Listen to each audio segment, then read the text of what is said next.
Today we shall have a look at the Unapproachable East, in the land of the Red Wizards, Thay. Currently, Thay is an area populated by undead under strict controls of Sastan. It was once a place populated by a group of rebel wizards who wanted to escape the tyranny of the God King of Mulhorand.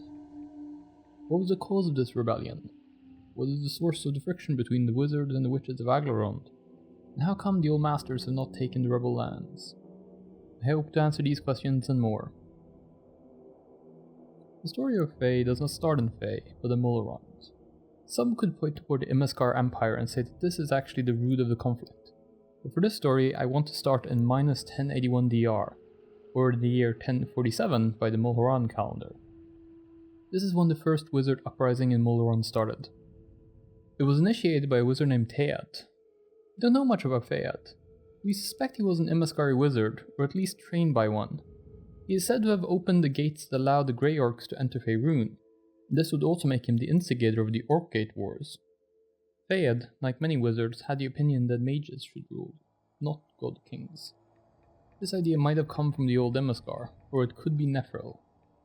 At this point in history, Nephril was at its most impressive period, and the empire would have been known in Mulhorand. But being trained by an Imaskari should not be underestimated. The Thay rebellion lasted for 6 years before being put down by the godfings of Unter and Mulhorand. After the revolution had been stopped, they put a harsh restriction on arcane magic, placing mages under the control of the clergy. Several rebellions appear to have occurred between this one and the one that finally broke their chains, but it's hard to find evidence of this. I suspect the God Kings had a finger in hiding the details. But in 922 DR it happened. Mulhorand was at this point in time an old and crippled empire.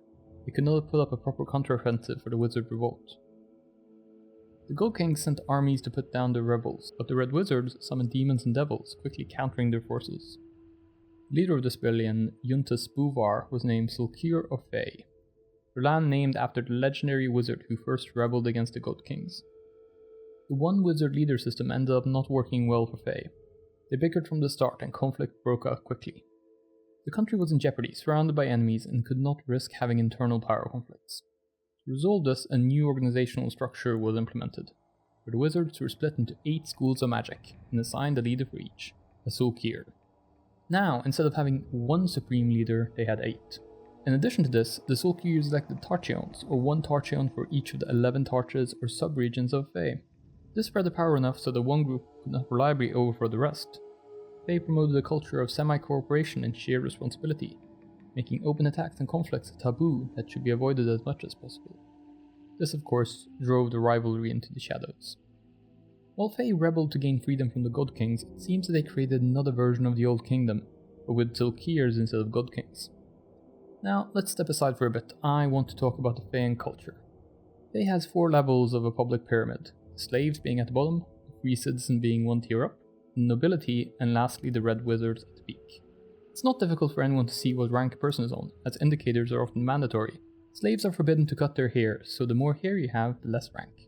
The free citizens will keep their hair very short, to show that they indeed can cut their hair. They will often shy away from wearing any red, often using colours that are completely opposite.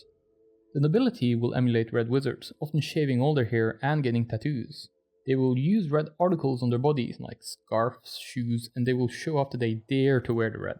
Red Wizards, however, are the only ones who can wear a red robe. Anyone found breaking this law is put to death, immediately. Going back, after the founding of Thay, the Wizards tried to expand their kingdom. They managed to secure some lands around Faemount, but they met and still meet fierce resistance from Aglarond, Fesk, and Rashomon. They also tried to expand southwards and take lands from the Mulhorand, but the God Kings keep their borders of Thay well fortified. In later years, the Red Wizards have expanded their lands by creating enclaves in most of Faerun's greater cities. This has proven to be an excellent source of income for the country. Now, in our post-Sundering world, magic items have become a bit more obscure, but the Thayan Enclave still serves a unique purpose. Now I hear you ask, what was there before Thay? What was the outcome of the Orc-Gate Wars? What happened to the Imaskari?